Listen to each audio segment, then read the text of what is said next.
Tatlong pulis mula sa Bagao Police Station ang tumanggap ng parangal mula kay Chief PNP Police General Nicolas Torre III bilang pagkilala sa kanilang kabayanihan, tapat na paglilingkod at sakripisyong inalay para sa kapakanan ng bayan.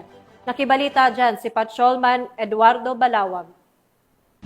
Tatlong dedikadong personnel ng Bagao Police Station kabilang si Police Lieutenant Colonel Noriel Yulacangan, Officer in Charge, ang pinarangalan at tumanggap ng medalya ng kadakilaan mula kay Chief of PNP Police General Nicolas Torre III bilang pagkilala sa kanilang kabayanihan, paglilingkod at sakripisyong ibinuhos para sa kapakanan ng bayan ng Bagao sa Police Regional Office 2 Camp Marcelo E. Aduro, Tuguegarao City, Cagayan. Ang nasabing pagkilala ay bahagi ng command visit at ugnayan sa mga kapulisan ng proto ni Chief of PNP Police General Torre III kung saan ay kanyang personel na pinabatid ang mensahe ng suporta at inspirasyon sa lahat ng uniform personnel. Bukod sa tatlong pinarangalan, 10 personnel din ng Bagao Police Station ang tumanggap ng medalya ng kagalingan bilang pagkilala sa kanilang natatanging husay sa pagtupad ng tungkulin. Habang 8 personnel naman ang nagawaran ng medalya ng kadakilaan dahil sa pinamalas nilang katapangan at dedikasyon sa serbisyo publiko. Ang seremonya ng paggawad ng mga parangal ay nagsilbing inspirasyon hindi lamang sa kapulisan ng Bagao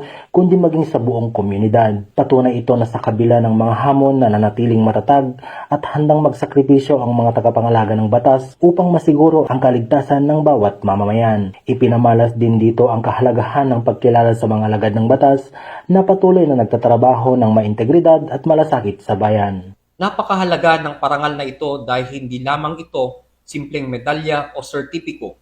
Ito ay simbolo ng pagkilala sa pinagsama-samang sipag, tiyaga at malasakit ng buong hanay ng aming istasyon at nagsasakripisyo para sa kaligtasan ng ating mga kababayan. Layunin ng pambansang pulisya na maging mabilis, maaasahan at makatao sa pagbibigay ng serbisyo at pagtugon sa anumang insidente. Sa lahat ng kapulisan ng Region 2, saludo ako sa inyong walang sawang paglilingkod at sakripisyo. Naway patuloy nating pagkaisahan ang ating misyon para sa katahimikan at kaligtasan ng ating nasasakupan. Ang pagkilalang ito ay para sa ating lahat. Dahil sa bagong Pilipinas, ang gusto ng pulis, ligtas ka! Mula dito sa Lambak ng Cagayan, ako ang inyong Police News Network Correspondent, Patrolman Balawag, alagad ng batas, tagataguyod ng Balitang Pulis.